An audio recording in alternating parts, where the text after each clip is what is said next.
ఈరోజు మదనపల్లి ప్రభుత్వ ఆసుపత్రి నందు జరుగుతున్నటువంటి అవినీతి పైన కలెక్టర్ గారికి ఫిర్యాదు చేయడం జరుగుతోంది.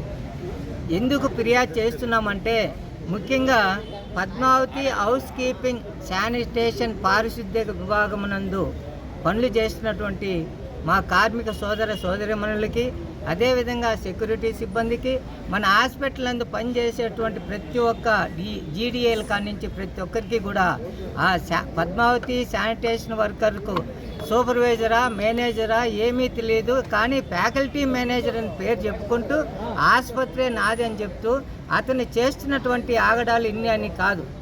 వర్కర్లకు పని చేస్తూ ఉంటే వాళ్ళ అబ్బా సొమ్ము ఇచ్చినట్లు ఈఎస్ఐపిఎఫ్ లీవ్ పెట్టుకుంటామంటే ఈఎస్ఐపిఎఫ్ కంపెనీకి ఇవ్వాలా.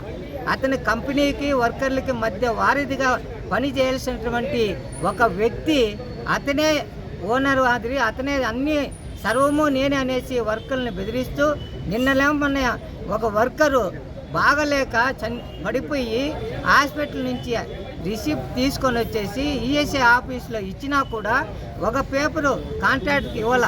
అలాంటి పేపర్ని తీసుకోకుండా మీరే పోండి ఆఫీస్లో మాట్లాడుకున్నంటే ఈరోజు ఇక్కడ అన్నిటికీ నేనే అంటాడు. ఏమన్నా వర్కర్లు ఏదో మాకు ఫలానా సమస్య ఉంది, ఈ సమస్యకి ఏం చేయాలంటే అప్పుడు పోయేసి కంపెనీకి పోవాలా. అంటే నువ్వు కంపెనీ పెట్టుకున్నటువంటి ఏమన్నా కంపెనీకే సీఈఓనా లేకపోతే వర్కర్ల పక్షాన నిలబడతావంటే లేదు. వర్కర్లు వాళ్ళకి కొమ్ము కాసే విధంగా ఎవరి కంపెనీ వాళ్ళకి కొమ్ము కాస్తూ వర్కర్ని చాలా ఇబ్బంది పెడుతూ రావాల్సినటువంటి ఏవి రానియకుండా కనీసం వాళ్ళకి లీవ్ ఇవ్వకుండా కార్మిక హక్కుల్ని కూడా పూర్తిగా హరించేస్తున్నాడు. కార్మికులు చేయాల్సిన పనేమి కష్టపడుతున్నారు, 24 గంటలు కష్టపడతారు. ఈరోజు వాళ్ళు కష్టపడి ఆసుపత్రి బాగుందంటే మంచి మార్కులు వేస్తున్నటువంటి అధికారులు కూడా ఈరోజు వాళ్ళు మార్కులు వేస్తే కంపెనీ వాళ్ళకి జీతం పడుతుంది. కంపెనీ వాళ్ళకి ఇంత రావాలంటే ఆదాయం రావాలా, మంచి పేరు రావాలనుకున్నా కూడా పారిశుద్ధ్య కార్మికులు పనులు చేయాలి. అట్లాంటి కార్మికుల్ని వీళ్ళు నానా ఇబ్బంది పెట్టి ఒకే ఒక్కడు అతను ఒక గ్రేట్ సిఇఓ అండ్ ఎఫ్ఎంఓ ఎవరో కానీ తెలియదు, కానీ అతని పేరు గిరిధర్ గారు. ఆ గిరిధర్ గారు చేస్తున్నటువంటి అన్నీ కాదు, ఒక్క డిపార్ట్మెంట్ అండ్లే హాస్పిటల్ ఉన్నటువంటి ల్యాబ్లోకి పోయినా విచారించండి, ఇట్లా హాస్పిటల్ థియేటర్లోకి పోయి విచారించండి, ఎక్కడన్నా పోయి విచారించినా గిరిగాంధేనని చెప్తున్నారు. ఇక ముఖ్యంగా విషయం ఏమంటే నాదే హాస్పిటల్ నేనే అనే విధంగా అతన్ని వ్యవహరిస్తే కాకుండా కొంతమందికి డ్యూటీలు వేసేటప్పుడు కూడా అతను చెప్పినట్లు వింటే వాళ్ళకు మంచి డ్యూటీలు పని చేయకపోయినా పర్వాలేదు. అతన్ని చెప్పినట్లు వినకుండా ఏమన్నా మాట్లాడితే మాలాంటి దగ్గర వాళ్ళు వచ్చి మాట్లాడినారంటే అప్పుడే వాళ్ళ మీద కక్షి కట్టడము, ఆ కక్షితో వాళ్ళని నానా రభస చేయడము, లేనిపోని విధంగా ఉన్నటువంటి 8 గంటల డ్యూటీ కాదు 14 గంటలు డ్యూటీ చేపిస్తారు. కానీ అది ఎవరి దగ్గర చేపిస్తున్నాడు?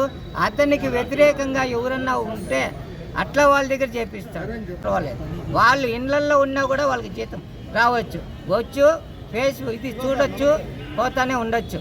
అంతేగాని అతనికి కావాల్సింది కమిషన్ ఎవరిస్తే వాళ్ళ మాట మాట్లాడి ఈ కార్మికులందరినీ ఇబ్బంది పెడుతున్నాడు. అతని మీద చర్యలు తీసుకోవాలి. ముఖ్యంగా మేము ఒకటే కోరుకుంటాం, పద్మావతి హౌసింగ్ కీపింగ్ వాళ్ళకి ఏమంటే ఒక విషయము, ఆ కంపెనీ పెద్దలకి ఒక చిన్న విన్నపం, ఇలాంటి వాడిని మీ కంపెనీలో పెట్టుకుంటే కార్మికుల యొక్క పొట్టగొట్టే లాంటి వాడిని మీరు కార్మికులు ఇలాంటి వాడిని మీ సంస్థకే చెడ్డ పేరు తెస్తారు. ఆ చెడ్డ పేరు రాకుండా కార్మికుల యొక్క మంచిగా ఉంటే మీ కంపెనీకి మంచి పేరు ఇస్తుంది. దయచేసి ఇప్పటికైనా పద్మావతి హౌసింగ్ కీపింగ్ ఉన్నటువంటి యాజమాన్యం స్పందించి అలాంటి వాడిపైన చర్యలు తీసుకొని తక్షణమే అతన్ని విధుల నుంచి తొలగించి కార్మికులను ఆదుకోవని, వాళ్ళకి రావాల్సినటువంటి బెనిఫిట్స్, కార్మికుల హక్కులను కాపాడాలని, ఇలాంటి వారిపైన యాక్షన్ తీసుకోవాలనేసి మరొక్కసారి కోరుకుంటున్నాం.